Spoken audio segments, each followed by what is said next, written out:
ہم نے تمہاری سمجھ بوجھ کے لیے بہت کچھ بیان فرما دیا، اور ہم ان کے پہلے بھیجے ہوئے اعمال لکھ لیتے ہیں اور ان کے آثار بھی، یعنی جو یہ اپنے بعد باقی چھوڑ آئے، اگر خیر باقی چھوڑ آئے ہیں تو جزا ورنہ سزا پائیں گے۔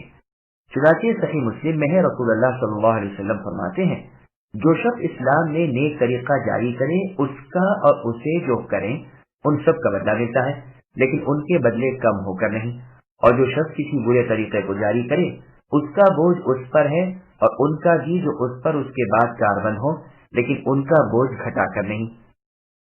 ایک لمبی حدیث میں اس کے ساتھ ہی قبیلہ مضر کے چادر پوش لوگوں کا واقعہ بھی ہے، اور آخر میں وہ نکتب ما قدموا پڑھنا کا ذکر بھی ہے۔ صحیح مسلم شریف کی ایک اور حدیث میں ہے، جب انسان مر جاتا ہے تو اس کے تمام اعمال کٹ جاتے ہیں مگر 3 عمل، علم جس سے نفع حاصل کیا جائے، اور نیک اولاد جو اس کے لیے دعا کرے، اور وہ صدقہ جاریہ جو اس کے بعد بھی باقی رہے۔ تفسیر ابن جریر طبری میں ہے، مجاہد رحمہ اللہ سے اس آیت کی تفسیر میں مروی ہے کہ گمراہ لوگ جو گمراہی باقی چھوڑ جائیں۔ سعید بن جبیر رحمہ اللہ سے مروی ہے کہ ہر وہ نیکی اور بدی جسے اس نے جاری کیا اور اپنے بعد چھوڑ گیا، بغوی بھی اسی قول کو پسند فرماتے ہیں۔ اس جملے کی تفسیر میں دوسرا قول یہ ہے کہ مراد آثار سے نشان قدم ہے جو اطاعت یا معصیت کی طرف اٹھیں۔ قتادہ رحمہ اللہ فرماتے ہیں، اے ابن آدم، اگر اللہ تعالیٰ تیرے کسی فعل سے غافل ہوتے تو تیرے نشان قدم سے غافل ہوتے جنہیں ہوا مٹا دیتی ہے، لیکن اللہ تبارک و تعالیٰ اس سے اور تیرے کسی عمل سے غافل نہیں۔ تیرے جتنے قدم اللہ کی اطاعت میں اٹھتے ہیں سب اللہ کے ہاں لکھے ہوئے ہیں۔ تم میں سے جس سے ہو سکے وہ اللہ تعالیٰ کی فرما برداری کی طرف قدم بڑھا لے۔ اسی معنی کی بہت سی احادیث بھی ہیں۔ سب سے پہلی حدیث مسند احمد میں ہے، جابر بن عبداللہ رضی اللہ عنہما فرماتے ہیں، مسجد نبوی کے آس پاس کچھ مکانات خالی ہوئے تو قبیلہ بنو سلمہ نے ارادہ کیا کہ وہ اپنے محلے سے اٹھ کر یہی قرب مسجد کے مکانات میں آ بسیں۔ جب اس کی خبر رسول اللہ صلی اللہ علیہ وسلم کو ہوئی تو آپ نے فرمایا، مجھے یہ بات معلوم ہوئی ہے کہ کیا یہ ٹھیک ہے؟ انہوں نے جواب دیا کہ ہاں۔ رسول اللہ نے 2 مرتبہ فرمایا، اے بنو سلمہ، اپنے مکانات میں ہی رہو، تمہارے قدم اللہ تعالیٰ کے ہاں لکھے جاتے ہیں۔ مسند احمد نے سنن ابن ماجہ اور سنن نسائی میں ہے کہ ایک مدینے میں رہنے والے صحابی کا مدینہ شریف میں انتقال ہوا تو آپ نے ان کے جنازے کی نماز پڑھا کر فرمایا، کاش کہ یہ اپنے وطن کے سوا کسی اور جگہ فوت ہوتے۔ کسی نے کہا، یہ کیوں؟ فرمایا، اس لیے کہ جب کوئی مسلمان غیر وطن میں فوت ہوتا ہے تو اس کے وطن سے لے کر وہاں تک کی زمین کا ناپ کر کے اسے جنت میں جگہ ملتی ہے۔ تفسیر ابن جریر میں ثابت رحمہ اللہ سے روایت ہے کہ میں انس رضی اللہ عنہ کے ساتھ نماز کے لیے مسجد کی طرف چلا، میں جلدی جلدی بڑے قدموں میں چلنے لگا تو آپ نے میرا ہاتھ تھام لیا اور اپنے ساتھ آہستہ آہستہ ہلکے ہلکے قدموں سے لے جانے لگے۔ جب ہم نماز سے فارغ ہوئے تو آپ نے فرمایا، میں زید بن ثابت رضی اللہ عنہ کے ساتھ مسجد کو جا رہا تھا اور تیز قدم چل رہا تھا تو آپ نے مجھ سے فرمایا، اے انس، کیا تمہیں معلوم نہیں کہ نشانہ سے قدم لکھے جاتے ہیں، یعنی ثواب کے طور پر؟ اس قول سے پہلے قول کی مزید تائید ہوتی ہے، کیونکہ جب نشانے قدم تک لکھے جاتے ہیں تو پھیلائی ہوئی برائی بھلائی کیوں نہ لکھی جاتی ہوگی، واللہ اعلم۔ پھر آگے اللہ نے فرمایا، کل کائنات جمیع موجودات مضبوط کتاب لوح محفوظ میں درج ہے جو ام الکتاب ہے۔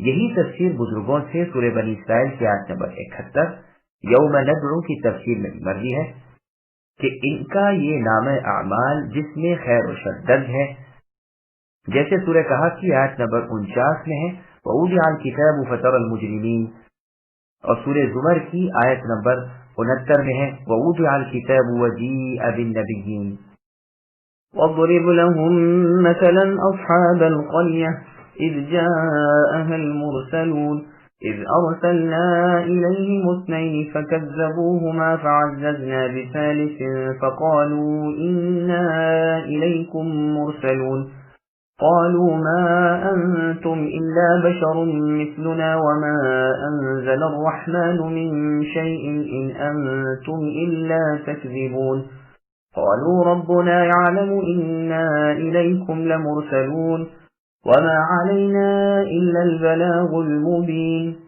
اور آپ اے نبی ان کے سامنے ایک قصہ یعنی ایک بستی والوں کا قصہ اس وقت کا بیان کیجیے جبکہ اس بستی میں کئی رسول آئے، یعنی جبکہ ہم نے ان کے پاس 2 کو بھیجا، سو ان لوگوں نے اول دونوں کو جھوٹا بتلایا، پھر تیسرے سے تائید کی۔ سو ان تینوں نے کہا کہ ہم تمہارے پاس بھیجے گئے ہیں۔ ان لوگوں نے کہا کہ تم تو ہماری طرح معمولی آدمی ہو، اور اللہ تعالی رحمان نے کوئی چیز نازل نہیں کی، تم ذرا جھوٹ بولتے ہو۔ ان رسولوں نے کہا ہمارے پروردگار علم والے ہیں کہ بے شک ہم تمہارے پاس بھیجے گئے ہیں، اور ہماری ذمے تو صرف واضح طور پر پہنچا دینا تھا۔ سامعین اب آیتوں کی تفسیر سماعت کیجیے۔ ایک بستی والوں کا واقعہ۔ اللہ تعالیٰ اپنے نبی محمد صلی اللہ علیہ وسلم کو حکم فرما رہے ہیں کہ آپ اپنی قوم کے سامنے ان اگلے لوگوں کا قصہ بیان فرمائیے جنہوں نے ان سے پہلے اپنے رسولوں کو ان کی طرح جھٹلایا تھا۔ یہ واقعہ شہر انطاکیہ کا ہے۔ وہاں کے بادشاہ کا نام ارتخیس تھا، اس کے باپ اور دادا کا بھی یہی نام تھا۔ یہ سب راجا پرجا پرست تھے۔ ان کے پاس اللہ تعالیٰ کے 3 پیغمبر آئے، صادق، صدوق اور شلوم۔ اللہ تعالیٰ کے درود و سلام ان پر نازل ہوں، لیکن ان بد نصیب لوگوں نے سب کو جھٹلا دیا۔ عنقریب یہ بیان بھی آ رہا ہے کہ بعض بزرگوں نے اسے نہیں مانا کہ یہ واقعہ انطاکیہ کا ہو۔ پہلے تو ان کے پاس 2 پیغمبر آئے، انہوں نے انہیں نہ مانا۔ ان 2 کی تائید میں پھر تیسرے نبی آئے۔ پہلے 2 رسولوں کا نام شمعون اور یوحنا تھا، اور تیسرے رسول کا نام بولس تھا۔ ان سب نے کہا کہ ہم اللہ تعالیٰ کے بھیجے ہوئے ہیں جس نے تمہیں پیدا کیا ہے۔ اللہ نے ہماری معرفت تمہیں حکم بھیجا ہے کہ تم اللہ کے سوا کسی اور کی عبادت نہ کرو۔ قتادہ بن دعامہ کا خیال ہے کہ یہ تینوں بزرگ مسیح علیہ السلام کے بھیجے ہوئے تھے۔ بستی کے ان لوگوں نے جواب دیا کہ تم تو ہم جیسے ہی انسان ہو، پھر کیا وجہ ہے کہ تمہاری طرف اللہ تعالیٰ کی وحی آئے اور ہماری طرف نہ آئے؟ ہاں اگر تم رسول ہوتے تو چاہیے تھا کہ تم فرشتے ہوتے۔ اکثر کفار نے یہی شبہ اپنے اپنے زمانے کے پیغمبروں کے سامنے پیش کیا تھا، جیسے اللہ عز و جل نے سورہ مؤمن کی آیت نمبر 22 میں فرمایا ذَلِكَ بِأَنَّهُ كَانَتْ تَأْتِيهِمْ رُسُلُهُم بِالْبَيِّنَاتِ الآیہ، یعنی لوگوں کے پاس رسول آئے اور انہوں نے جواب دیا کہ انسان ہمارے ہادی بن کر آئے۔ اور سورہ ابراہیم کی آیت نمبر 10 میں فرمایا قَالُوا إِنْ أَنْتُمْ إِلَّا بَشَرٌ مِثْلُنَا۔ کفار و مشرکین نے اپنے پیغمبروں سے کہا تم تو ہم جیسے ہی انسان ہو، تمہاری چاہت صرف یہ ہے کہ ہمیں اپنے باپ دادوں کے معبودوں سے روک دو، جاؤ کوئی کھلا غلبہ لے آؤ۔ اور سورہ مؤمنون کی آیت نمبر 34 میں فرمایا وَلَئِنْ أَطَعْتُمْ بَشَرًا مِثْلَكُمْ إِنَّكُمْ إِذًا لَخَاسِرُونَ، یعنی کافروں نے آپس میں ایک دوسرے سے کہا کہ اگر تم نے اپنے جیسے انسانوں کی تابعداری کی تو تم یقیناً بڑے ہی نقصان میں پڑ گئے۔ اس سے بھی زیادہ وضاحت کے ساتھ سورہ بنی اسرائیل آیت نمبر 94 وَمَا مَنَعَ النَّاسَ أَن يُؤْمِنُوا میں اس کا بیان ہے۔ یہی ان لوگوں نے بھی ان تینوں نبیوں سے کہا کہ تم تو ہم جیسے انسان ہی ہو، اور حقیقت میں اللہ تعالیٰ نے تو کچھ بھی نازل نہیں فرمایا، تم یوں ہی غلط سلط کہہ رہے ہو۔ پیغمبروں نے جواب دیا کہ اللہ تعالیٰ خوب جانتے ہیں کہ ہم اللہ کے سچے رسول ہیں، اگر ہم جھوٹے ہوتے تو اللہ تعالیٰ پر جھوٹ باندھنے کی سزا ہمیں اللہ تعالیٰ دے دیتے، لیکن تم دیکھو گے کہ وہ ہماری مدد کریں گے اور ہمیں عزت عطا فرمائیں گے۔ اس وقت تمہیں خود روشن ہو جائے گا کہ کون شخص با اعتبار انجام کے اچھا رہا۔ جیسے اللہ تعالیٰ نے سورہ عنکبوت کی آیت نمبر 52 میں فرمایا قُلْ كَفَىٰ بِاللَّهِ بَيْنِي وَبَيْنَكُمْ شَهِيدًا، کہ اے نبی آپ کہہ دیجئے میرے اور تمہارے درمیان میں اے کافرو اللہ تعالیٰ کی شہادت یعنی گواہی کافی ہے، وہ تو آسمان و زمین کے غیب جانتے ہیں۔ باطل پر ایمان رکھنے والے اور اللہ تعالیٰ سے کفر کرنے والے ہی نقصان یافتہ ہیں۔ سنو ہمارے ذمے تو صرف تبلیغ ہے، مانو گے تمہارا بھلا ہے، نہ مانو گے خود پچھتاؤ گے، ہمارا کچھ نہیں بگاڑو گے، کل اپنے کیے کا خمیازہ بھگتو گے۔ قالوا إنا تطيرنا بكم لئن لم تنتهوا لنرجمنكم وليمسنكم منا عذاب أليم قالوا طائركم معكم أئن ذكرتم بل أنتم قوم مسرفون وجاء من أقصى المدينة رجل يسعى قال يا قوم اتبعوا المرسلين اتبعوا من لا يسألكم أجرا وهم مهتدون۔ وہ لوگ کہنے لگے کہ ہم تو تم کو محنوس سمجھتے ہیں، اگر تم باز نہ آئے تو ہم پتھروں سے تمہارا کام تمام کر دیں گے اور تم کو ہماری طرف سے سخت سزا پہنچے گی۔ ان رسولوں نے کہا کہ تمہاری نحوست تو تمہارے ساتھ ہی لگی ہوئی ہے، کیا اس کو نحوست سمجھتے ہو کہ تم کو نصیحت کی جائے، بلکہ تم حد سے نکل جانے والے لوگ ہو؟ اور ایک شخص اس شہر کے کسی دور دراز مقام سے دوڑتا ہوا آیا، کہنے لگا کہ اے میری قوم، ان رسولوں کی راہ پر چلو، ایسے لوگوں کی راہ پر چلو جو تم سے کوئی معاوضہ نہیں مانگتے اور وہ خود راہ راست پر بھی ہیں۔ سامعین ولایتوں کی تفسیر سماعت کیجیے۔ اہل کفر رسولوں کے متعلق بدشگونی لیتے رہے۔ ان کافروں نے رسولوں سے کہا کہ تمہارے آنے سے ہمیں کوئی برکت و خیریت تو ملی نہیں، بلکہ اور برائی اور بدی پہنچی۔ تم ہو ہی بدشگون لوگ، جہاں جاؤ گے بلائیں برسیں گی۔ سنو، اگر تم اپنے اس طریقے سے بات نہ آئے اور یہی کہتے رہے تو ہم تمہیں سنسار کر دیں گے اور سخت المناک سزائیں دیں گے۔ رسولوں نے جواب دیا کہ تم خود شریر ہو، تمہارے اعمال ہی برے ہیں اور اسی وجہ سے تم پر مصیبتیں آنے کی ہے، جیسا کرو گے ویسا بھرو گے۔ یہی بات فرعونیوں نے موسیٰ علیہ السلام اور ان کی قوم بنی اسرائیل کے مؤمنوں سے کہی تھی۔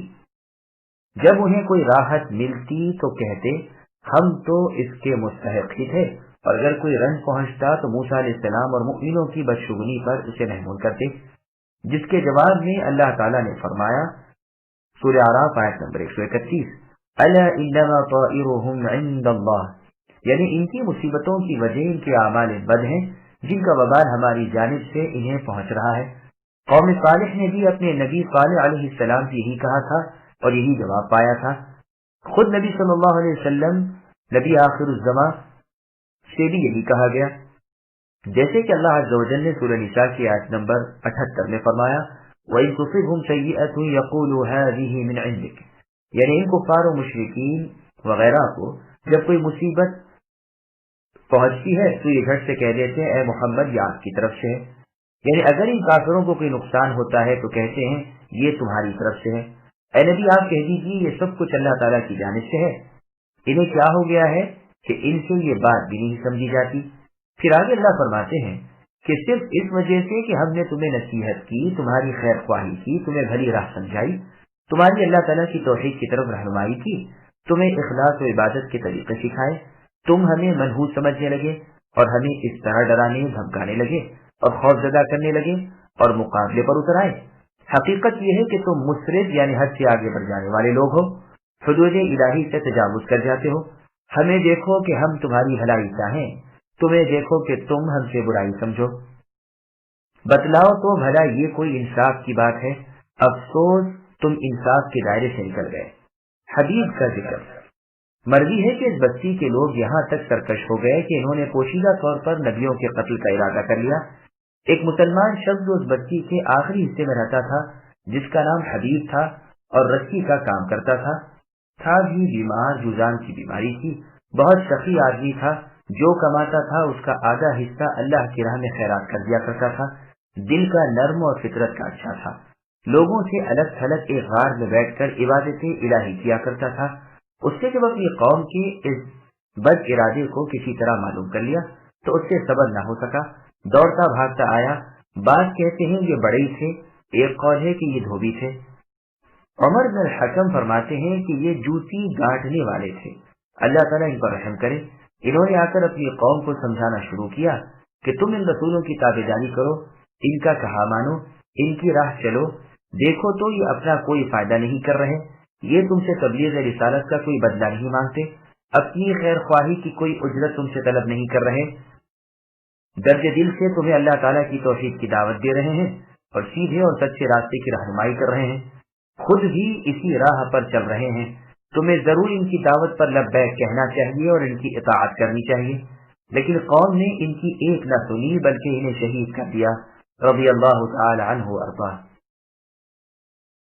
وما لي لا أعبد الذي فطرني وإليه ترجعون أأتخذ من دونه آلهة إن يردني الرحمن بضر لا تغن عني شفاعتهم شيئا ولا ينقذون إني إذا لفي ضلال مبين إني آمنت بربكم فاسمعون۔ مجھے کیا ہو گیا ہے جو میں اس کی عبادت نہ کروں جس نے مجھے پیدا کیا اور تم سب اللہ ہی کی طرف لوٹائے جاؤ گے؟ کیا میں اللہ کو چھوڑ کر ایسوں کو معبود بناؤں کہ اگر رب رحمان اللہ تعالیٰ مجھے کوئی نقصان پہنچانا چاہے تو ان کی سفارش مجھے کچھ بھی نفع نہ پہنچا سکے اور نہ وہ مجھے بچا سکے؟ پھر تو میں یقیناً کھلی گمراہی میں ہوں۔ میری سنو، میں تو سچے دل سے تم سب کے رب تعالیٰ پر ایمان لا چکا۔ سامعین، ولایتوں کی تفصیل سماعت کیجیے۔ عبادت صرف اللہ تعالیٰ کا حق ہے۔ وہ نیک بخش شخص حبیب نجار جو اللہ تعالیٰ کے رسولوں کی تکذیب و تردید اور توہین ہوتی دیکھ کر دوڑا ہوا آیا تھا، اور جس نے اپنی قوم کو نبیوں کی تابعداری کی رغبت دلائی تھی، وہ اب اپنے عمل اور عقیدے کو ان کے سامنے پیش کر رہا ہے اور انہیں حقیقت سے آگاہ کر کے ایمان کی دعوت دے رہا ہے۔ تو کہتا ہے کہ میں تو صرف اپنے خالق و مالک اللہ وحدہ لا شریک لہ کی ہی عبادت کرتا ہوں، جبکہ صرف اللہ ہی نے مجھے پیدا کیا ہے، تو میں اللہ کی عبادت کیوں نہ کروں؟ کہ یہ نہیں کہ اب ہم اللہ کی قدرت سے نکل گئے ہیں، اب اللہ سے ہمیں کوئی تعلق نہ رہا ہو، نہیں، بلکہ سب کے سب لوٹ کر پھر اللہ کے سامنے جمع ہونے والے ہیں۔ اس وقت وہ ہر بھلائی برائی کا بدلہ دیں گے۔ یہ کیسی شرم کی بات ہے کہ میں اللہ تعالیٰ کو جو خالق و قادر ہیں انہیں چھوڑ کر اوروں کو پوجوں، اوروں کی عبادت کروں، جو نہ تو یہ طاقت رکھیں کہ اللہ تعالیٰ کی طرف سے آئی ہوئی کسی مصیبت کو مجھ سے ٹال دیں، نہ یہ کہ ان کے کہنے سننے کی وجہ سے مجھے کوئی برائی پہنچے۔ اللہ تعالیٰ اگر مجھے کوئی ضرر پہنچانا چاہے تو اس کو دفع نہیں کر سکتے، روک نہیں سکتے، نہ مجھے اس سے بچا سکتے ہیں۔ اگر میں ایسے کمزوروں کی عبادت کرنے لگوں تو مجھ سے بڑھ کر گمراہ اور بہکا ہوا اور کون ہوگا؟ پھر تو نہ صرف مجھے بلکہ دنیا کے ہر بھلے انسان پر میری گمراہی کھل جائے گی۔ میری قوم کے لوگوں، اپنے جس حقیقی معبود اور پروردگار سے تم منکر ہوئے ہو، سنو، میں اللہ ہی کی ذات پر ایمان رکھتا ہوں۔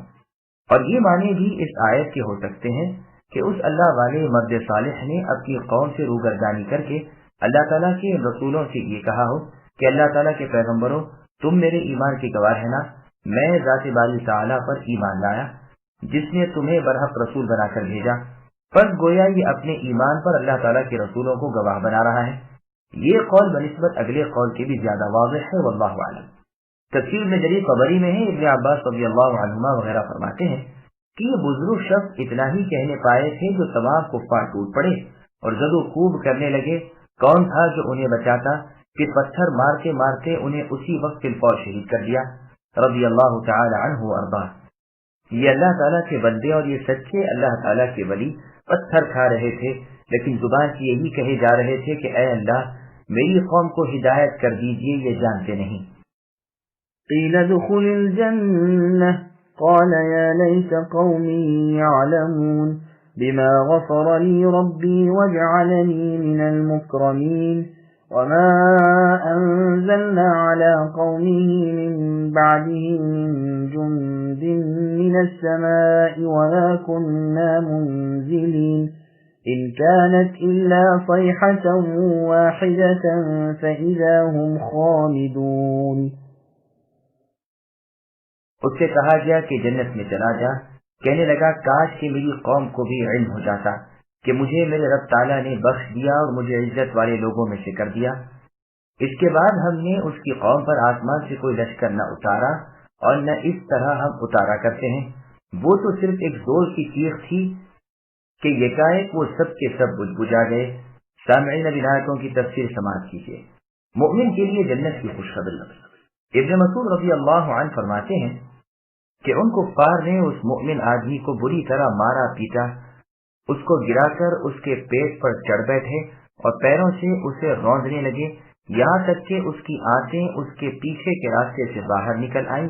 اسی وقت اللہ تعالیٰ کی طرف سے اس کو جنت کی خوشخبری سنائی گئی۔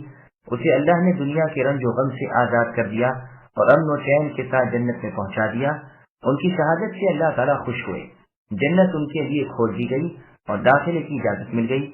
اپنے ثواب و اجر کو، عزت و اکرام کو دیکھ کر پھر اس کی زبان سے نکل گیا، کاش کہ میری قوم یہ جان لیتی کہ مجھے میرے رب تعالیٰ نے بخش دیا اور میرا بڑا ہی اکرام کیا۔ یہ روایت تفسیر میں جری خبری میں ہے۔ پھر واقع مومن سب کے خیر خواہ ہوتے ہیں، وہ دھوکے باز اور بدخواہ نہیں ہوتے۔ اس اللہ والے شخص نے زندگی میں بھی قوم کی خیر خواہی کی اور مرنے کے بعد بھی ان کا خیر خواہ رہا۔ یہ بھی مطلب ہے کہ وہ کہتا ہے کہ کاش کہ میری قوم یہ جان لیتی کہ مجھے کس باعث میرے رب نے بخشا اور کیوں میری عزت کی، تو لا محالہ وہ بھی اس چیز کو حاصل کرنے کی کوشش کرتی، اللہ پر ایمان لاتی اور رسولوں کی پیروی کرتی۔ اللہ تعالیٰ ان پر رحمت کرے اور ان سے خوش رہے۔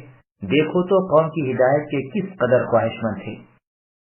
کعب الاحبار رحمہ اللہ کے پاس جب حبیب ابن زید ابن عاصم رضی اللہ عنہ کا ذکر کیا گیا، جو قبیلہ بنو مازن بن نجار سے تھے، جن کو جنگ امامہ میں مسیلمہ کذاب ملعون نے شہید کر دیا تھا، تو آپ نے فرمایا اللہ تعالیٰ کی قسم، یہ حبیب رضی اللہ عنہ بھی اسی حبیب کی طرح تھے جن کا ذکر سورہ یاسین میں ہے۔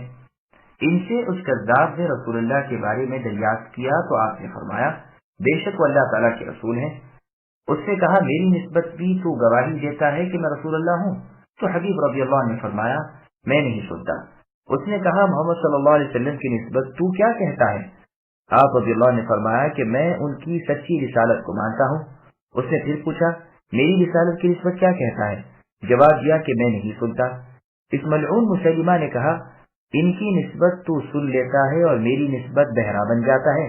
چنانچہ اس کے بعد ایک مرتبہ پوچھتا اور ان کے اس جواب پر ایک عضو بدن کٹوا دیتا، پھر پوچھتا پھر یہی جواب پاتا، پھر ایک عضو بدن کٹواتا، اسی طرح جسم کا ایک ایک جوڑ کٹوا دیا، اور وہ اپنے سچے اسلام پر آخری دم تک قائم رہے، اور جو جواب پہلے تھا وہی آخر تک رہا، یہاں تک کہ شہید ہو گئے رضی اللہ تعالی عنہ وارضاہ۔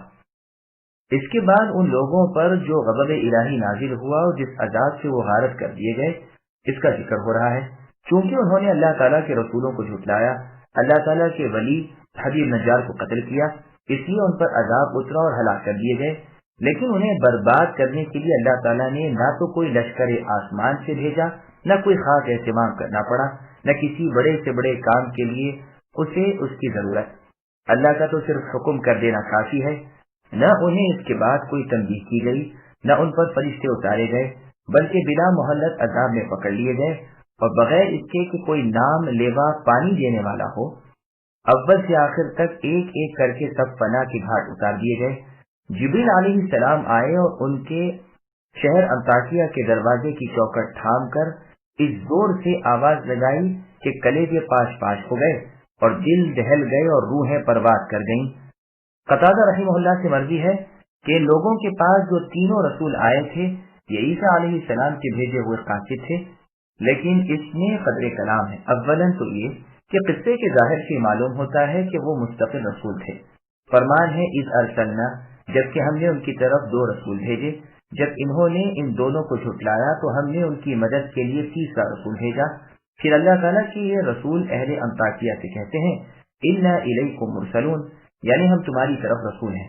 پس اگر یہ تینوں عیسیٰ علیہ السلام کے حواریوں میں سے عیسیٰ علیہ السلام کے بھیجے ہوئے ہوتے تو انہیں یہ کہنا مناسب نہ تھا، بلکہ وہ کوئی ایسا جملہ کہتے جس سے معلوم ہو جاتا کہ یہ عیسیٰ علیہ السلام کے قاصد ہیں، واللہ اعلم۔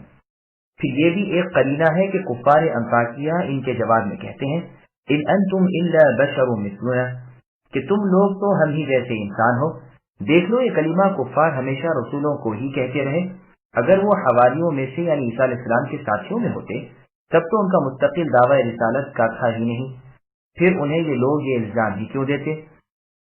ثانیاً اہل انطاکیہ کی طرف مسیح علیہ السلام کے قاصد گئے تھے اور اس وقت اس بستی کے لوگ ان پر ایمان لائے تھے، بلکہ یہی وہ پہلی بستی ہے جو ساری کی ساری مسیح علیہ السلام پر ایمان لائی۔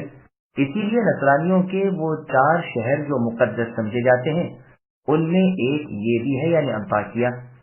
بیت المقدس کی بزرگی کے وہ قائل اس لیے ہے کہ وہ مسیح علیہ السلام کا شہر ہے، اور انطاکیہ کو حرمت والا شہر اس لیے کہتے ہیں کہ سب سے پہلے یہی کے لوگ مسیح علیہ السلام پر ایمان لائے، اور اسکندریہ کی عظمت کی وجہ یہ ہے کہ یہاں انہوں نے اپنے مذہبی عہدیداروں کے تقرر پر اجماع کیا، اور رومیہ کی حرمت کے قائل اس وجہ سے ہیں کہ شاہ قسطنطین کا شہر یہی ہے، اور اسی بادشاہ نے ان کے دین کی امداد کی تھی اور یہی ان کے تبرکات تھے۔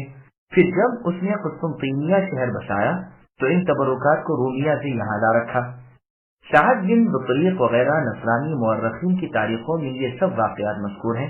مسلمان مورخین نے بھی یہی لکھا ہے۔ بس معلوم ہوا کہ انطاکیہ والوں نے عیسیٰ علیہ السلام کے قاصدوں کی تو مان لی تھی، اور یہاں بیان ہے کہ انہوں نے نہ مانی اور ان پر عذاب الہی آیا اور تہس نہس کر دیے گئے، تو ثابت ہوا کہ یہ واقعہ اور ہے۔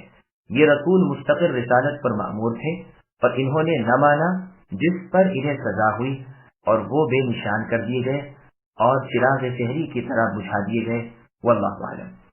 ثالثاً انطاکیہ والوں کا قصہ جو عیسیٰ علیہ السلام کے حواریوں کے ساتھ وقوع میں آیا، وہ قطعاً تورات کے اترنے کے بعد کا ہے، اور ابو سعید رضی اللہ عنہ اور سلف کی ایک جماعت سے منقول ہے کہ تورات کے نزول کے بعد کسی وسیع کو اللہ تعالیٰ نے اپنے آسمانی عذاب سے بالکل برباد نہیں کیا، بلکہ مومنوں کو کافروں سے جہاد کرنے کا حکم دے کر کفار کو نیچا دکھایا، جیسا کہ اللہ تعالیٰ نے سورہ قصص کی آیت نمبر 43 میں فرمایا، وَلَقَدْ آتَيْنَا مُوسَى الْكِتَابَ مِنْ بَعْدِ مَا أَهْلَكْنَا کی تفسیر میں ہے، اور اس وسیع کی آسمانی ہلاکت پر آیات قرآنی شاہد ہیں جن سے عدل واضح ہے۔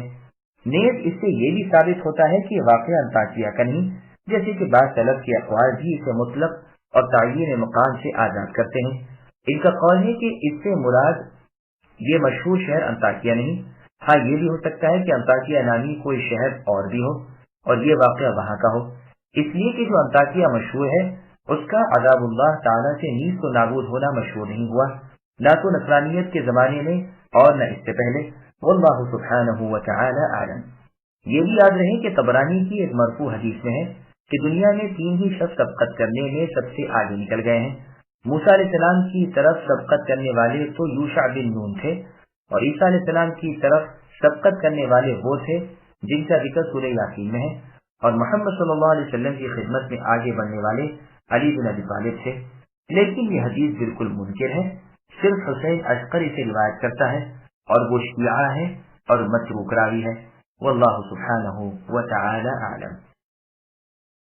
يا حسرة على العباد ما يأتيهم من رسول إلا كانوا به يستهزئون ألم يروا كم أهلكنا قبلهم من القرون أنهم إليهم لا يرجعون وإن كل لما جميع لدينا محضرون وآية لهم الأرض الميتة أحييناها وأخرجنا منها حبا فمنه يأكلون وجعلنا فيها جنات من نخيل وأعناب وفجرنا فيها من العيون ليأكلوا من ثمره وما عملته أيديهم أفلا يشكرون سبحان الذي خلق الأزواج كلها مما تنبت الأرض ومن أنفسهم ومما لا يعلمون۔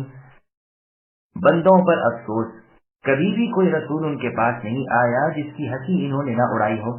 کیا انہوں نے نہیں دیکھا کہ ان کے پہلے بہت سی بستیاں ہم نے غارت کر دی ہیں جو ان کی طرف واپس نہیں لوٹتے، اور نہیں ہے کوئی جماعت مگر یہ کہ وہ جمع ہو کر ہمارے سامنے حاضر کی جائے گی۔ ان کے لیے ایک نشانی خشک مردہ زمین ہے جس کو ہم زندہ کر دیتے ہیں، جس سے اناج نکالتے ہیں جس میں سے وہ کھاتے ہیں، اور ہم اس میں کھجوروں کے اور انگوروں کے باغات پیدا کر دیتے ہیں جن میں ہم چشمے بھی جاری کر دیتے ہیں تاکہ لوگ اس کے پھل کھائیں۔ انہوں نے اپنے ہاتھوں سے اسے نہیں بنایا، پھر کیوں شکر گزاری نہیں کرتے؟ وہ اللہ تعالیٰ کی ذات تو پاک ہے جس نے ہر چیز کے جوڑے پیدا کیے، اور خواہ وہ زمین کی اگائی ہوئی چیزیں ہوں، خواہ خود ان کے نفوس ہوں، خواہ وہ چیزیں ہوں جنہیں یہ جانتے بھی نہیں۔ سامعین دل آیتوں کی تفسیر سماعت کیجیے۔ انبیاء کرام علیہم السلام کی بات نہ ماننے والوں پر حسرت و افسوس۔ اللہ تعالیٰ فرماتے ہیں بندوں پر حسرت و افسوس ہے۔ بندے کل اپنے اوپر کیسے نادم ہوں گے، وہ بار بار کہیں گے کہ ہائے افسوس، ہم نے تو خود اپنا برا کیا۔ بعض قراتوں میں یا حسرت العباد علی انفسہا بھی ہے۔ مطلب یہ ہے کہ قیامت کے دن عذابوں کو دیکھ کر ہاتھ ملیں گے کہ انہوں نے کیوں رسولوں کو جھٹلایا اور کیوں اللہ تعالیٰ کے فرمان کے خلاف کیا۔ دنیا میں تو ان کا یہ حال تھا کہ جب کبھی جو رسول آیا انہوں نے بلا تأمل جھٹلایا اور دل کھول کر ان کی بے ادبی اور توہین کی۔ وہ اگر یہاں تأمل کرتے تو سمجھ لیتے کہ ان سے پہلے جن لوگوں نے پیغمبروں کی نہ مانی تھی وہ غارت و برباد کر دیے گئے، ان کی بھوسی اڑا دی گئی، ایک بھی تو ان میں سے نہ بچ سکا، نہ اس دار آخرت سے کوئی واپس پلٹا۔ اس میں ان لوگوں کا یہ رد ہے جو دہریے تھے، جن کا خیال تھا کہ یوں ہی دنیا میں مرتے جیتے چلے جائیں گے، لوٹ لوٹ کر اس دنیا میں آئیں گے۔ تمام گزرے ہوئے موجود اور آنے والے لوگ قیامت کے دن اللہ تعالیٰ کے سامنے حساب و کتاب کے لیے حاضر کیے جائیں گے، اور وہاں ہر بھلائی اور برائی کا بدلہ پائیں گے۔ جیسے اللہ تعالیٰ نے سورہ ہود کی آیت نمبر 111 میں فرمایا، وَإِنَّ كُلًّا لَمَّا لَيُوَفِّيَنَّهُمْ رَبُّكَ أَعْمَالَهُمْ، یعنی ہر شخص کو اس کے اعمال کا پورا پورا بدلہ آپ کے رب اے نبی عطا فرمائیں گے۔ ایک قرات میں لمحہ ہے تو ان اس بات کے لیے ہوگا، اور لمحہ پڑھنے کے وقت ان نافیہ ہوگا، اور لما معنی میں الا کے ہوگا، تو مطلب آیت کا یہ ہوگا کہ نہیں ہے سب مگر یہ کہ سب کے سب ہمارے سامنے حاضر شدہ ہیں۔ دوسری قرات پر بھی مطلب یہی رہے گا، واللہ سبحانہ وتعالی علم۔ اللہ تعالیٰ کے وجود کی ایک عظیم نشانی، اللہ تعالیٰ ارشاد فرماتے ہیں کہ میرے وجود پر اور میری زبردست قدرت پر اور مردوں کو زندگی دینے پر ایک نشانی یہ بھی ہے کہ مردہ زمین جو بنجر خشک پڑی ہوتی ہے، جس میں کوئی رویدگی، تازگی، ہری ابل اور گھاس وغیرہ نہیں ہوتی، میں اس پر آسمان سے پانی برساتا ہوں اور وہ مردہ زمین جی اٹھتی ہے، لہلہانے لگتی ہے، ہر طرف سبزہ ہی سبزہ اگ جاتا ہے اور قسم قسم کے پھل پھول وغیرہ نظر آنے لگتے ہیں۔ تو اللہ تعالیٰ فرماتے ہیں کہ ہم اس مردہ زمین کو زندہ کر دیتے ہیں اور اس میں قسم قسم کے اناج پیدا کر دیتے ہیں، بعض کو تو تم اے انسانوں کھاتے ہو اور بعض تمہارے جانور کھاتے ہیں۔ ہم اس میں کھجوروں کے، انگوروں کے باغات وغیرہ تیار کر دیتے ہیں، نہریں جاری کر دیتے ہیں جو باغوں اور کھیتوں کو سیراب، سرسبز و شاداب کرتی رہتی ہیں۔ یہ سب اس لیے کہ ان درختوں کے میوے دنیا کھائے، کھیتوں اور باغات سے نفع حاصل کرے اور حاجتیں پوری کرے۔ یہ سب اللہ تعالیٰ کی رحمت اور اللہ کی قدرت سے پیدا ہو رہے ہیں، کسی کے بس اور اختیار میں یہ نہیں، تمہارے ہاتھوں کی پیدا کردہ چیزیں نہیں، نہ تم میں ان کو اگانے کی طاقت، نہ تم میں ان کو بچانے کی قدرت، نہ ان کو پکانے اور تیار کرنے کا تمہیں اختیار، صرف اللہ تعالیٰ کے یہ کام ہے اور اللہ ہی کی یہ مہربانی ہے اور اللہ کے احسان کے ساتھ ہی ساتھ یہ اللہ کی قدرت کے نمونے ہیں۔ پھر لوگوں کو کیا ہو گیا ہے جو شکر گزاری نہیں کرتے اور اللہ تعالیٰ کی بے انتہا ان گنت نعمتیں اپنے پاس ہوتے ہوئے اللہ کا احسان نہیں مانتے۔ ایک مطلب یہ بھی بیان کیا گیا ہے کہ باغات کے پھل جو کھاتے ہیں اور اپنے ہاتھوں کا بویا ہوا یہ پاتے ہیں، چنانچہ ابن مسعود رضی اللہ عنہ کی قرات میں وَمِمَّا عَمِلَتْهُ أَيْدِيهِمْ ہے، پاک و برتر اور تمام نقصانات سے بری وہ اللہ تعالیٰ ہے جس نے زمین کی پیداوار کو اور خود تم کو جوڑا جوڑا پیدا کیا ہے اور مختلف قسم کی مخلوق کے جوڑے بنائے ہیں جنہیں تم جانتے بھی نہیں ہو، جیسے اللہ تعالیٰ نے سورہ ذاریات کی آیت نمبر 149 میں فرمایا وَمِن كُلِّ شَيْءٍ خَلَقْنَا زَوْجَيْنِ لَعَلَّكُمْ تَذَكَّرُونَ، اور ہم نے ہر چیز کے جوڑے پیدا کیے ہیں تاکہ تم نصیحت حاصل کرو۔ وَآيَةٌ لَهُمُ اللَّيْلُ نَسْلَخُ مِنْهُ النَّهَارَ فَإِذَا هُمْ مُظْلِمُونَ وَالشَّمْسُ تَجْرِي لِمُسْتَقَرٍّ لَهَا ذَلِكَ تَقْدِيرُ الْعَزِيزِ الْعَلِيمِ وَالْقَمَرَ قَدَّرْنَاهُ مَنَازِلَ حَتَّى عَادَ كَالْعُرْجُونِ الْقَدِيمِ لَا الشَّمْسُ يَنبَغِي لَهَا أَن تُدْرِكَ الْقَمَرَ وَلَا اللَّيْلُ سَابِقُ النَّهَارِ وَكُلٌّ فِي فَلَكٍ يَسْبَحُونَ، اور ان کے لیے اللہ تعالیٰ کی قدرت کی ایک نشانی رات بھی ہے جس سے ہم دن کو الگ کر دیتے ہیں تو وہ ایک اندھیرے میں رہ جاتے ہیں، اور سورج کے لیے جو مقررہ راہ ہے وہ اسی پر چلتا رہتا ہے۔ یہ ہے اندازہ غالب بعلم اللہ تعالیٰ کا، اور چاند کی ہم نے منزلیں مقرر کر رکھی ہیں یہاں تک کہ وہ ہر پھر کر پرانی ٹہنی کی طرح ہو جاتا ہے۔ نہ آفتاب کی یہ مجال ہے کہ چاند کو جا پکڑے اور نہ رات دن پر آگے بڑھ جانے والی ہے، اور سب کے سب آسمان میں تیرتے پھرتے ہیں۔ سامعین بلاتوں کی تفسیر سماعت کیجیے۔ اللہ تعالیٰ کی ایک اور نشانی کا ذکر، اللہ تعالیٰ کی قدرت کاملہ کی ایک نشانی بیان ہو رہی ہے، اور وہ دن رات ہیں جو اجالے اور اندھیرے والے ہیں اور برابر ایک دوسرے کے پیچھے آ جا رہے ہیں، جیسا کہ اللہ تعالیٰ نے سورہ اعراف کی آیت نمبر 54 میں فرمایا یغشی اللیل النہار یطلبہ حثیثا الآیہ، رات کو دن سے اللہ تعالیٰ چھپاتے ہیں، رات دن کو جلدی جلدی ڈھونڈتی آتی ہے۔ یہاں بھی فرمایا رات میں سے ہم دن کو کھینچ لیتے ہیں۔ دن تو ختم ہوا اور رات آ گئی اور چاروں طرف سے اندھیرا چھا گیا۔ چنانچہ صحیح بخاری، صحیح مسلم، سنن ابی داؤد وغیرہ میں رسول اللہ صلی اللہ علیہ وسلم فرماتے ہیں کہ جب ادھر سے رات آ جائے اور دن ادھر سے چلا جائے اور سورج غروب ہو جائے تو روزہ دار افطار کر لے۔ ظاہر آیت تو یہی ہے، لیکن قتادہ رحمہ اللہ فرماتے ہیں کہ اس کا مطلب مثل سورہ فاطر کی آیت نمبر 13 کے ہیں، یعنی اللہ تعالیٰ رات کو دن میں اور دن کو رات میں داخل کر دیتے ہیں۔ امام ابن جریر رحمہ اللہ اس قول کو ضعیف بتلاتے ہیں اور فرماتے ہیں اس آیت میں جو لفظ علاج ہے اس کے معنی ایک کی کمی کر کے دوسری میں زیادتی کرنے کے ہیں، اور یہ مراد اس آیت میں نہیں۔ امام صاحب رحمہ اللہ کا یہ قول حق ہے۔ مستقر سے مراد یا تو مستقر مکانی یعنی جائے قرار ہے اور وہ عرش تلے کی سمت ہے.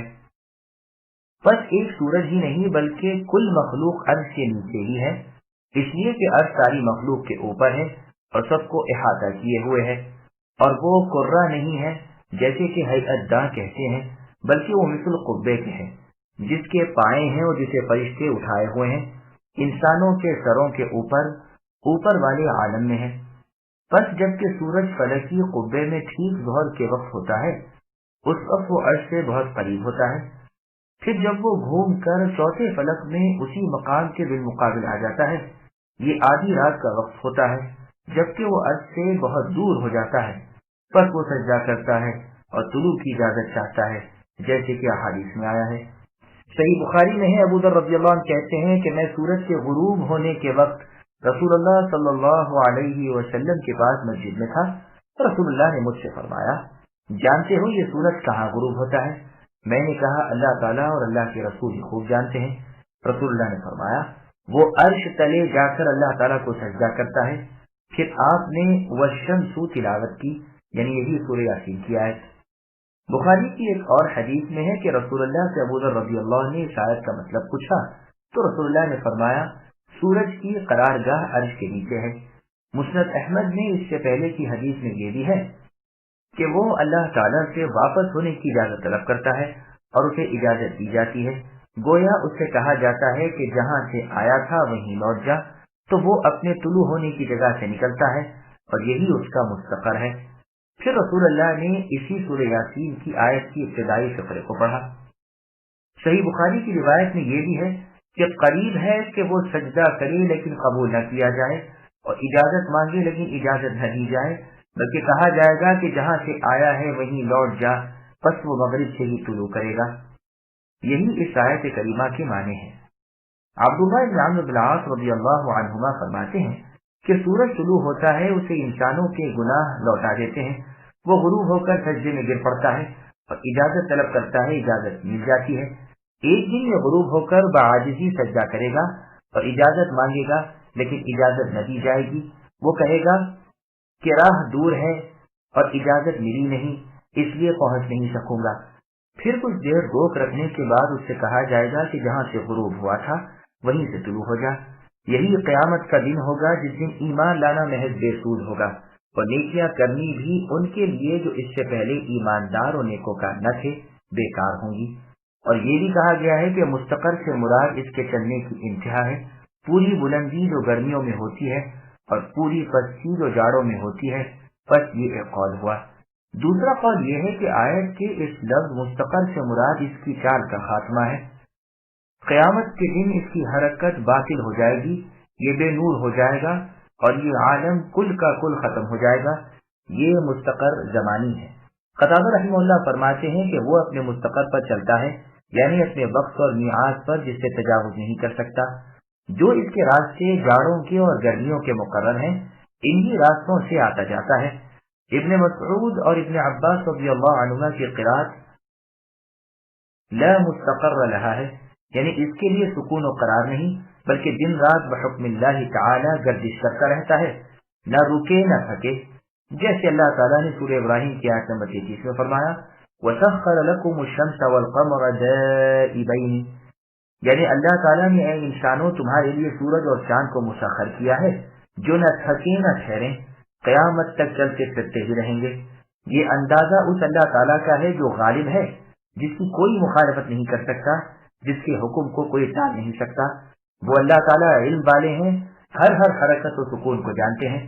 اللہ نے اپنی حکمت کاملہ سے اس کی رفتار یعنی سورج کی رفتار مقرر کی ہے جس میں نہ اختلاف واقع ہو سکے نہ اس کے برعکس ہو سکے. جیسے سورہ انعام کی آیت نمبر 96 میں فرمایا فالق الاصباح الآیہ، صبح کے نکالنے والے ہیں اللہ تعالیٰ، جس نے رات کو راحت کا وقت بنایا اور سورج چاند کو حساب سے مقرر کیا. یہ ہے اندازہ غالب ذی علم اللہ تعالیٰ کا. حامی سجدہ کی آیت کو بھی اسی طرح ختم کیا. پھر آگے اللہ تعالیٰ فرماتے ہیں کہ چاند کی ہم نے منزلیں مقرر کر دی ہیں، وہ ایک جدا گانا چال چلتا ہے جس سے مہینے معلوم ہو جائیں، جیسے سورج کی چال سے رات دن معلوم ہو جاتے ہیں. جیسے فرمانے والی تعالیٰ ہے کہ لوگ اے نبی آپ سے چاند کے بارے میں سوال کرتے ہیں تو آپ جواب دیجئے کہ وقتوں اور حج کے موسم کو بتلانے کے لیے ہے۔ اور اس آیت میں فرمایا اللہ نے سورج کو ضیاء اور چاند کو نور دیا ہے اور اس کی منزلیں ٹھہرا دی ہیں تاکہ تم برسوں کا اور حساب کو معلوم کر لو۔ ایک آیت میں ہے کہ ہم نے رات اور دن کو دو نشانیاں بنا دی ہیں، رات کی نشانی کو ہم نے دھندلا کر دیا ہے اور دن کی نشانی کو روشن کیا ہے تاکہ تم اس میں اپنے رب کی نازل کردہ روزی کو تلاش کر سکو اور برسوں کا شمار اور حساب معلوم کر سکو۔ ہم نے ہر چیز کو خوب تفصیل سے بیان کر دیا ہے، بس سورج کی چمک دمک اس کے ساتھ مخصوص ہے اور چاند کی روشنی اسی میں ہے، اس کی رفتار بھی مختلف ہے۔ سورج ہر دن طلوع و غروب ہوتا ہے، اسی روشنی کے ساتھ ہوتا ہے۔ ہاں اس کے طلوع و غروب کی جگہیں جاڑے میں اور گرمی میں الگ الگ ہوتی ہیں، اسی سبب سے دن رات کی طولانی میں کمی بیشی ہوتی رہتی ہے۔ سورج دن کا ستارہ ہے اور چاند رات کا ستارہ ہے، اس کی منزلیں مقرر ہیں۔ مہینے کی پہلی رات طلوع ہوتا ہے، بہت چھوٹا سا ہوتا ہے، روشنی کم ہوتی ہے، دوسری شب روشنی اس سے بڑھ جاتی ہے اور منزل بھی ترقی کرتی جاتی ہے، پھر جوں جوں بلند ہوتا جاتا ہے روشنی بڑھتی جاتی ہے، گو اس کی نورانیت سورج سے ملی ہوئی ہوتی ہے۔ آخر 14ویں رات کو چاند کامل ہو جاتا ہے اور اس کی چاندنی بھی کمال کی ہو جاتی ہے، پھر گھٹنا شروع ہوتا ہے اور اسی طرح درجہ بدرجہ بتدریج گھٹتا ہوا مثل کھجور کے خوشے کی ٹہنی کے ہو جاتا ہے جس پر تر کھجوریں لٹکتی ہوں اور وہ خشک ہو کر بل کھا گئی ہو۔ پھر اسے نئے سرے سے اللہ تعالیٰ دوسرے مہینے کی ابتدا میں ظاہر کرتے ہیں۔ عرب میں چاند کی روشنی کے اعتبار سے مہینے کی راتوں کے نام رکھ لیے گئے ہیں، مثلا پہلی 3 راتوں کا نام غرر ہے، اس کے بعد کی 3 راتوں کا نام نفل ہے اور اس کے بعد کی 3 راتوں کا نام تسع ہے، اس لیے کہ ان کی آخری رات 90 ہوتی ہے۔ اس کے بعد کی 3 راتوں کا نام عشر ہے، اس لیے کہ ان کا شروع 10ویں سے ہے۔ ان کے بعد کی 3 راتوں کا نام بیب ہے، اس لیے کہ ان راتوں میں چاند کی روشنی آخر تک رہا کرتی ہے۔ اس کے بعد کی 3 راتوں کا نام ان کے ہاں درع ہے، یہ لفظ درع کی جمع ہے۔ ان کا یہ نام اس لیے رکھا ہے کہ 16ویں کو چاند ذرا دیر سے طلوع ہوتا ہے تو تھوڑی دیر تک اندھیرا یعنی سیاہی رہتی ہے، اور عرب میں اس بکری کو جس کا سر سیاہ ہو شاد درع کہتے ہیں۔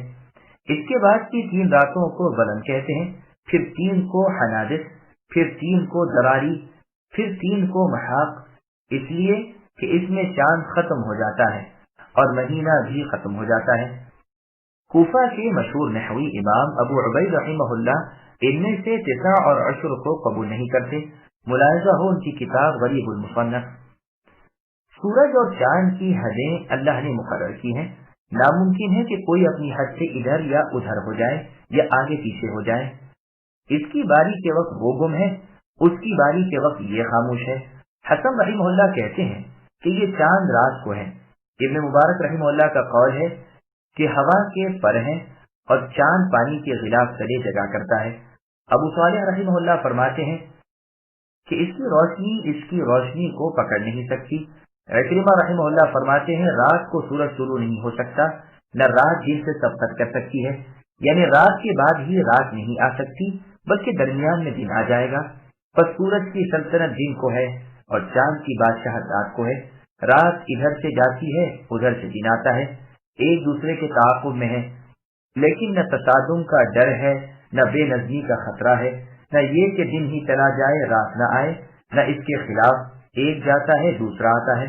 ہر ایک اپنے اپنے وقت پر غائب و حاضر ہوتا رہتا ہے۔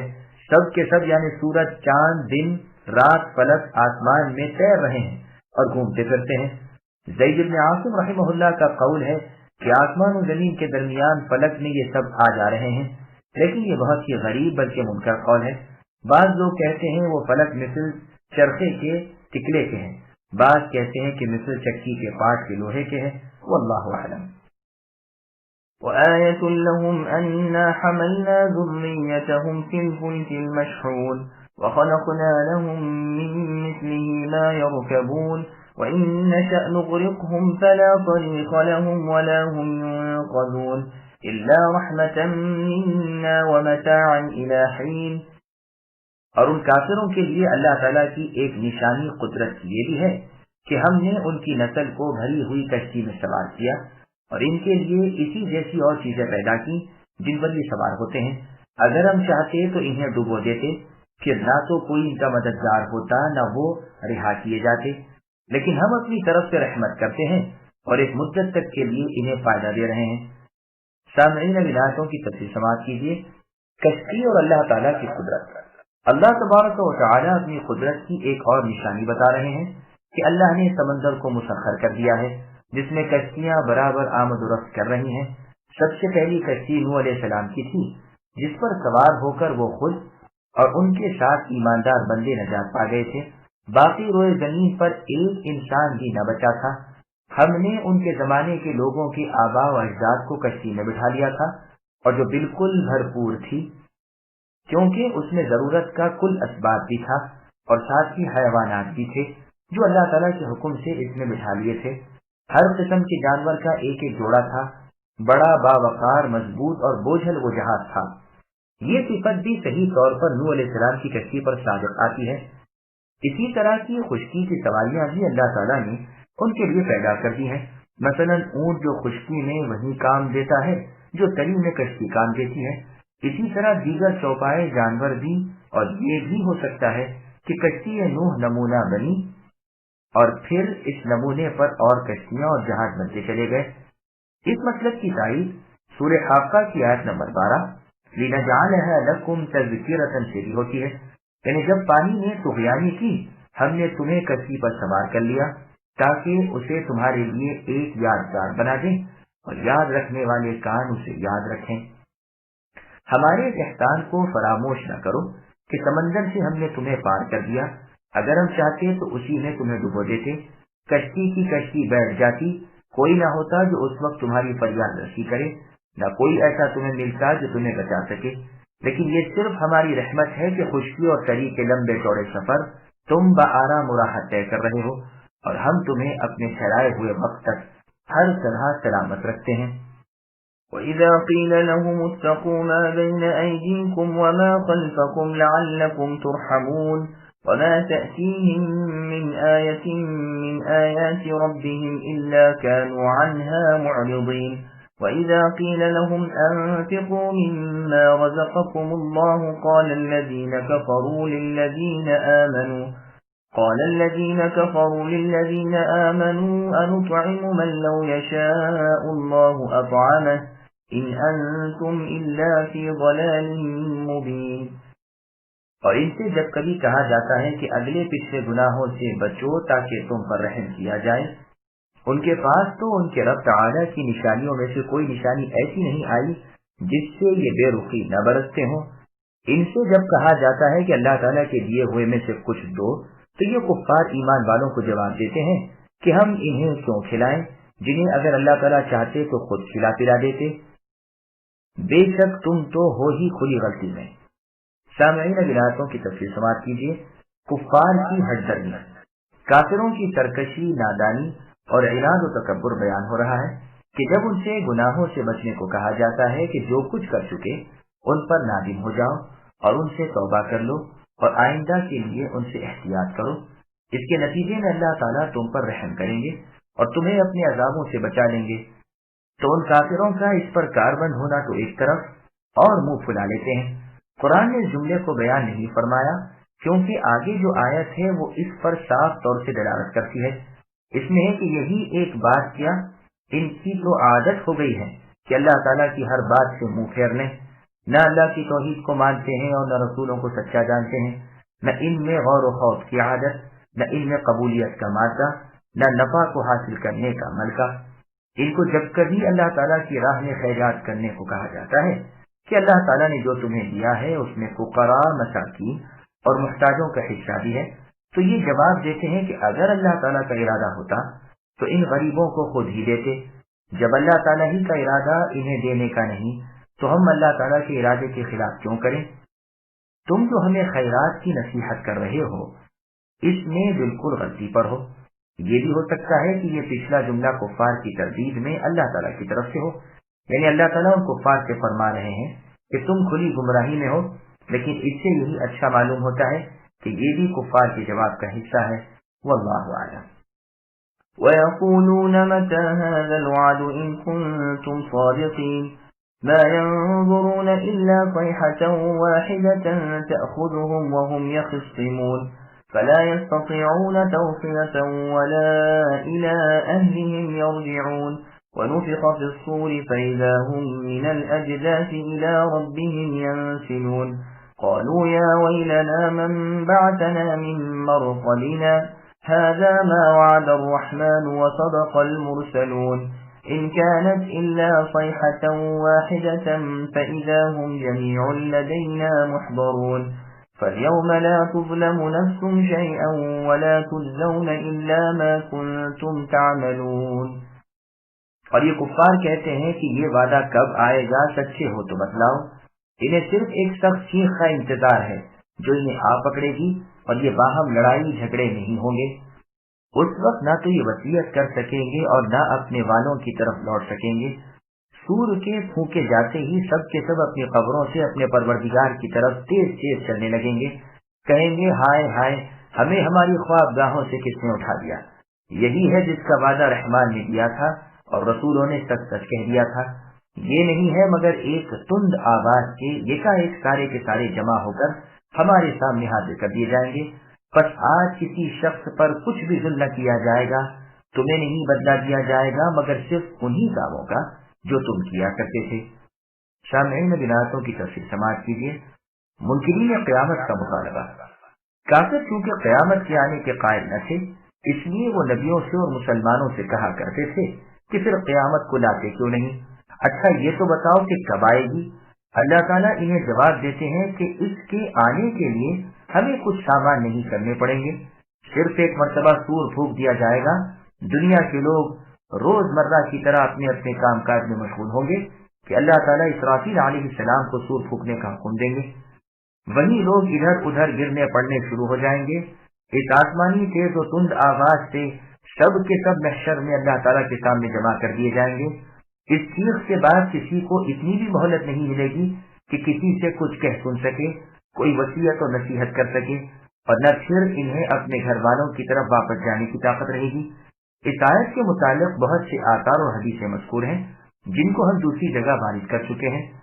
اس پہلے نفخے کے بعد دوسرا نفخہ ہوگا جس سے سب کے سب مر جائیں گے، کل جہان فنا ہو جائے گا بجز اس ہمیشگی والے اللہ تعالیٰ کے جس کو فنا نہیں. اس کے بعد پھر جی اٹھنے کا نفخہ ہوگا، دوسرا سور پھونکنے کا وقت. ان آیتوں میں دوسرے نفخے کا ذکر ہو رہا ہے جس سے مردے اپنی اپنی قبروں سے جی اٹھیں گے. ینسلون کا مصدر نسلان سے ہے اور اس کے معنی تیز چلنے کے ہیں، جیسے اللہ تعالیٰ نے سورہ معارج کی آیت نمبر 43 میں فرمایا یوم یخرجون من الاجداث سراعا الآیہ، یعنی جس دن یہ قبروں سے نکل کر اس تیزی سے چلیں گے کہ گویا وہ کسی نشان کی طرف لپکے جا رہے ہیں. چونکہ دنیا میں انہیں قبروں سے جی اٹھنے کا ہمیشہ انکار رہا تھا اس لیے آج یہ حالت دیکھ کر کہیں گے کہ ہائے افسوس، ہمارے سونے کی جگہ یعنی قبر سے ہمیں کس نے اٹھایا.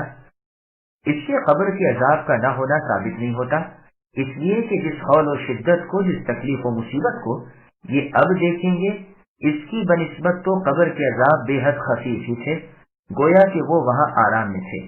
بعض بزرگوں نے یہ بھی فرمایا ہے کہ اس سے پہلے ذرا سی دیر کے لیے فی الواقع انہیں نیند آ جائے گی. قتادہ رحمہ اللہ فرماتے ہیں کہ پہلے نفخے اور اس دوسرے نفخے کے درمیان یہ سو جائیں گے، اس لیے اب اٹھ کر یوں کہیں گے. اس کا جواب ایماندار لوگ دیں گے کہ اسی اللہ تعالیٰ کا وعدہ تھا اور یہی اللہ تعالیٰ کے سچے رسول فرمایا کرتے تھے. یہ بھی کہا گیا ہے کہ فرشتے یہ جواب دیں گے.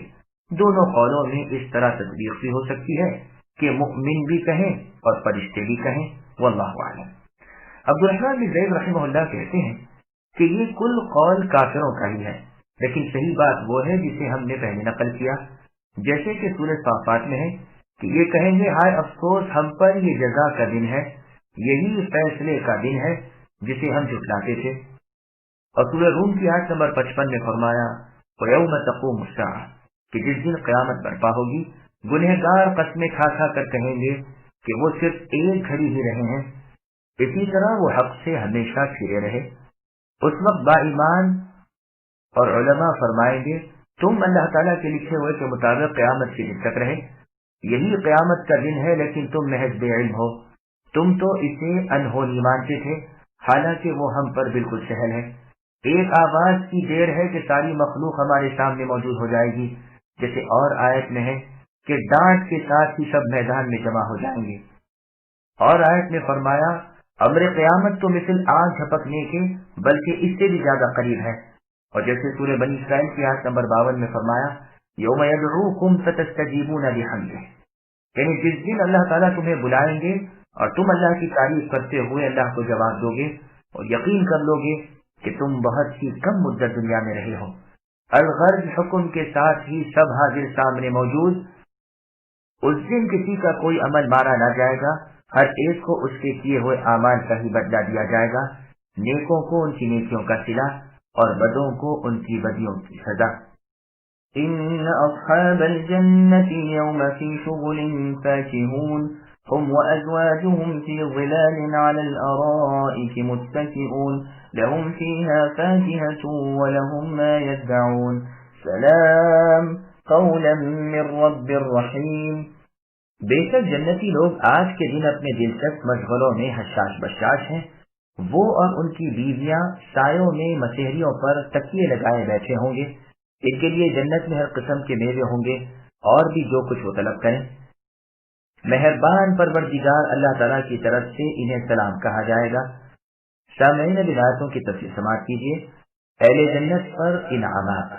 جنتی لوگ میدان قیامت سے فارغ ہو کر جنتوں میں بسط اکرام و بے ہزار تعظیم پہنچائے جائیں گے اور وہاں کی گناگو نعمتوں اور راحتوں میں اس طرح مشغول ہوں گے کہ کسی دوسری جانب میں التفات ہوگا نہ کسی اور طرف کا خیال۔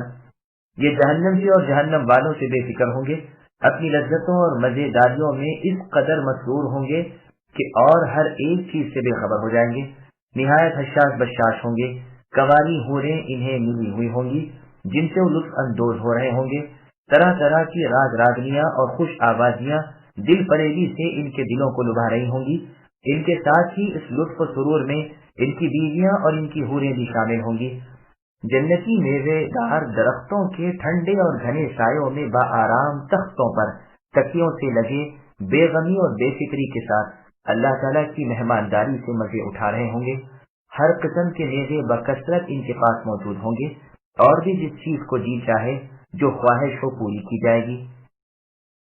اللہ تعالیٰ کی طرف سے ان پر سلام ہی سلام ہے، خود اللہ تعالیٰ اہل جنت کے لیے سلام ہے، جیسے اللہ تعالیٰ نے سورہ احزاب کی آیت نمبر 44 میں فرمایا تحیتہم یوم یلقونہ سلام، ان جنتیوں کا تحفہ جس روز اللہ تعالیٰ سے ملیں گے سلام ہوگا۔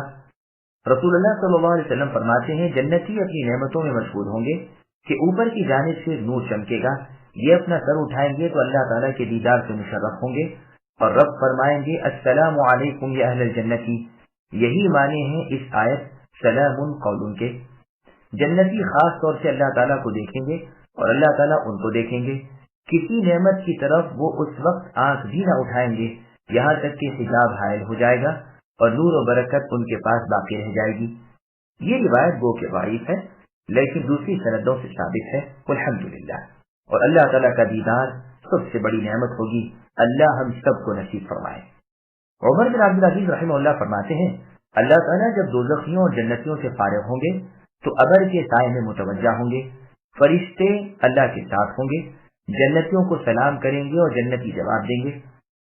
محمد ابن قعب القرظی رحمہ اللہ فرماتے ہیں یہ اللہ کے فرمان سلام قولا میں موجود ہے۔ اس وقت اللہ فرمائیں گے مجھ سے جو چاہو مانگو، یہ کہیں گے پروردگار سب کچھ تو موجود ہے، کیا مانگے؟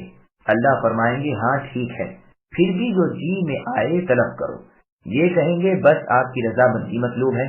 اللہ تعالیٰ فرمائیں گے وہ تو میں تمہیں دے چکا اور اسی کی بنا پر تم میرے اس مہمان خانے جنت میں آئے اور میں نے تمہیں اس کا مالک کر دیا۔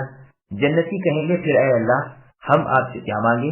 آپ نے ہمیں اتنا دے رکھا ہے کہ اگر آپ حکم دیں تو ہم میں سے ایک شخص کل انسانوں اور جنوں کی دعوت کر سکتا ہے اور انہیں پیٹ بھر کر کھلا پلا اور پہنا اڑا سکتا ہے، بلکہ ان سب کی ضروریات پوری کر سکتا ہے اور پھر بھی اس کی ملکیت میں کوئی کمی نہیں آ سکتی۔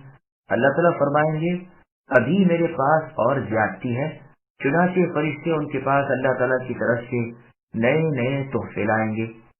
یہ روایت تفسیر ابن جریر طبری کی ہے۔ امام ابن جریر رحمہ اللہ اس روایت کو بہت سی سندوں سے لائے ہیں۔ واللہ اعلم۔ وامتازوا اليوم أيها المجرمون ألم أعهد إليكم يا بني آدم ألا تعبدوا الشيطان إنه لكم عدو مبين وأن اعبدوني هذا صراط مستقيم وَلَقَدْ أَضَلَّ مِنكُمْ جِبِلًّا كَثِيرًا أَفَلَمْ تَكُونُوا تَعْقِلُونَ۔ اے گنہگارو، آج تم ایک سو ہٹ جاؤ، الگ ہو جاؤ۔ اے اولاد آدم، کیا میں نے تم سے یہ قول و قرار نہیں لیا تھا کہ تم شیطان کی تابعداری نہ کرنا؟ وہ تو تمہارا کھلا دشمن ہے، میری ہے عبادت کرتے رہنا، سیدھی راہ یہی ہے۔ شیطان نے تو تم میں سے بہت ساری مخلوق کو بہکا دیا، کیا تم عقل نہیں رکھتے؟ سامعین بنایتوں کی تفسیر سماعت کیجیے۔ قیامت کے دن نیک و بد میں امتیاز۔ اللہ تعالیٰ فرماتے ہیں کہ نیک کاروں سے بدکاروں کو چھانٹ دیا جائے گا، کافروں سے کہہ دیا جائے گا کہ مؤمنوں سے دور ہو جاؤ، پھر ہم ان میں امتیاز کر دیں گے، انہیں الگ الگ کر دیں گے۔ اسی طرح سورہ روم کی آیت نمبر 14 میں اللہ نے فرمایا وَيَوْمَ تَقُومُ السَّاعَةُ يَوْمَئِذٍ يَتَفَرَّقُونَ، اور جس دن یعنی روز قیامت قائم ہوگی، اس روز سب کے سب جدا جدا ہو جائیں گے، یعنی ان کے دو گروہ بن جائیں گے۔ اور سورہ صافات کی آیت نمبر 22 میں اللہ نے فرمایا وَاحْشُرُوا الَّذِينَ ظَلَمُوا وَأَزْوَاجَهُمْ الْآيَةُ، یعنی ظالموں کو اور ان جیسوں کو اور ان کے جھوٹے معبودوں کو جنہیں وہ اللہ تعالیٰ کے سوا پوجتے تھے جمع کرو اور انہیں جہنم کا راستہ دکھاؤ۔ جنتیوں پر جس طرح کی نوازشیں ہو رہی ہوں گی، اسی طرح جہنم والوں پر طرح طرح کی سختیاں ہو رہی ہوں گی۔ ان کو بطور ڈانٹ ڈپٹ کے کہا جائے گا کہ کیا میں نے تم سے عہد نہیں لیا تھا کہ شیطان کی نہ ماننا، وہ تمہارا دشمن ہے، لیکن اس کے باوجود تم نے مجھ رحمان کی نافرمانی کی اور اس شیطان کی فرما برداری کی۔ خالق مالک رازق میں اور فرمان برداری کی جائے میرے راندہ درگاہ کی، یعنی اس ابلیس کی جس کو میں نے اپنی رحمت سے محروم کر دیا۔ میں تو کہہ چکا تھا کہ ایک میری ہی ماننا اور صرف مجھ ہی کو پوجنا اور مجھ تک پہنچنے کا سیدھا قریب کا اور صحیح راستہ ہی ہے، لیکن تم الٹے چلے، یہاں بھی الٹے ہی جاؤ۔ ان نیک بختوں کی اور تمہاری راہ الگ الگ ہے، یہ جنتی ہیں اور تم دوزخی ہو۔ جبلن سے مراد خلق کثیر بہت سی مخلوق ہے۔ لغت میں جبل بھی کہا جاتا ہے اور جبلن بھی کہا جاتا ہے۔ شیطان نے تم میں سے بکثرت لوگوں کو بہکایا اور صحیح راہ سے ہٹا دیا۔ تم میں اتنی بھی عقل نہ تھی کہ تم اس کا فیصلہ کر سکتے کہ رحمان کی مانیں یا شیطان کی، اللہ تعالیٰ کی عبادت کریں یا مخلوق کی۔ هذه جهنم التي كنتم توعدون اصلوها اليوم بما كنتم تكفرون اليوم نختم على أفواههم وتكلمنا أيديهم وتشهد أرجلهم بما كانوا يكسبون ولو نشاء لطمسنا على أعينهم فاستبقوا الصراط فأنا يبصرون ولو نشاء لمسخناهم على مكانتهم فما استطاعوا مضيا ولا يرجعون۔ یہی وہ دوزخ ہے جس کا تمہیں اے کافروں وعدہ دیا جاتا تھا۔ اپنے کفر کا بدلہ پانے کے لیے آج اس میں داخل ہو جاؤ۔ ہم آج کے دن ان کے منہ پر مہر کر دیں گے اور ان کے ہاتھ ہم سے باتیں کریں گے اور ان کے پاؤں گواہیاں دیں گے ان کاموں کی جنہیں وہ کرتے تھے۔ اگر ہم چاہتے تو ان کی آنکھیں بے نور کر دیتے، پھر یہ رستے کی طرف دوڑتے پھرتے، لیکن انہیں کیسے دکھائی دیتا؟ اور اگر ہم چاہتے تو ان کی جگہ ہی پر ان کی صورتیں مسخ کر دیتے، پھر نہ وہ چل پھر سکتے اور نہ لوٹ سکتے۔ سامعین بنایتوں کی تفسیر سماعت کیجیے۔ مجرموں کے منہ بند کر دیے جائیں گے، جہنم بھڑکتی ہوئی اور شعلے مارتی ہوئی، چیختی ہوئی اور چلاتی ہوئی سامنے ہوگی، اور کفار سے کہا جائے گا کہ یہی وہ جہنم ہے جس کا ذکر میرے رسول کیا کرتے تھے، جس سے وہ ڈرایا کرتے تھے اور تم انہیں جھٹلاتے تھے۔ لو اب اپنے کفر کا مزہ چکھو، اٹھو اس میں کود پڑو۔ چنانچہ سورہ طور کی آیت نمبر 12 میں ہے یوم یدعون الآیہ، کہ جس دن یہ جہنم کی طرف دھکیلے جائیں گے اور کہا جائے گا یہی وہ دوزخ ہے جس کا تم انکار کرتے رہے، بتلاؤ یہ جادو ہے یا تم اندھے ہو گئے ہو۔ قیامت کے روز جب یہ کفار و منافقین اپنے گناہوں کا انکار کریں گے اور اس پر قسمیں کھا لیں گے تو اللہ تعالیٰ ان کی زبانوں کو بند کر دیں گے اور ان کے بدن کے اعضاء سچی سچی گواہی دینا شروع کر دیں گے۔